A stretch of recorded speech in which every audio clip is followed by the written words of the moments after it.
Hey, this is Glenn Colello at Catch a Healthy Habit Cafe, and we're here with Rosalind Peterson.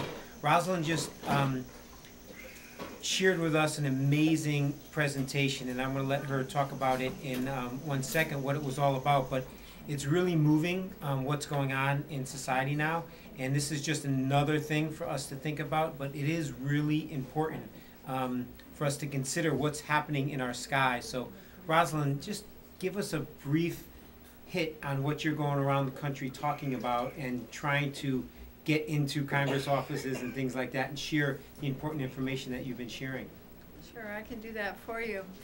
One of the things I'm talking about is the weather modification programs that are ongoing and current across the United States. And these programs are having a detrimental effect on agriculture and our watersheds. And so I feel that since we have absolutely no control over these programs, no public notification, and that our government wants to introduce more legislation to do more of these programs. I've been going around the country and here on the East Coast and talking about this issue and letting people know about these programs and what's happening. Awesome, and again, tonight was totally amazing, even from somebody who thinks they know a bunch about this. I heard a lot of amazing stuff. And quickly, talk to us that are in the raw food world, and we rely on organic, real food, and we also rely on honeybees to pollinate a lot of our food. And quickly, what's happening there? Well, what's happening is the honeybees are declining across the United States. We don't know the reason, but we feel that this issue should be expedited as soon as possible, or we'll lose most of our food supply, because the majority of our food comes from through the pollination process of honeybees and other pollinators, and we need to stop right now the decline of our honeybees so that we make sure that our food supply is left intact.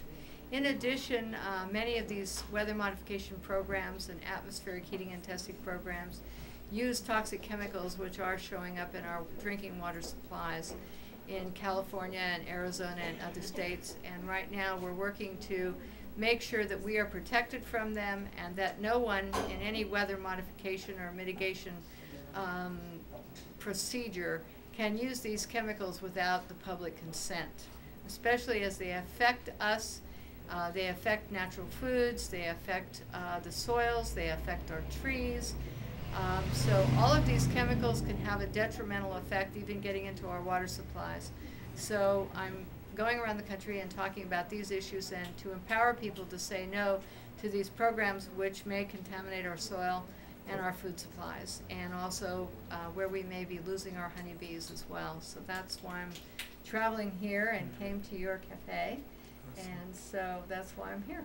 Okay, and let's just finish with how people that are watching this right now, like they need to know more. How can they tap into your website? What is your website? And if you can share that with everybody. Sure. My website is californiaskywatch.com, all one word spelled out, or you can go to the agriculturaldefensecoalition.org. Either one of those sites will have all the documentation, the government studies that I'm basing my presentations on. And we're going to have DVDs available to people with some of the interviews that I've done while I've been on the East Coast. And we hope all of you will join us in learning more about this subject and protecting our food, our health, and our water supplies for everyone and our children.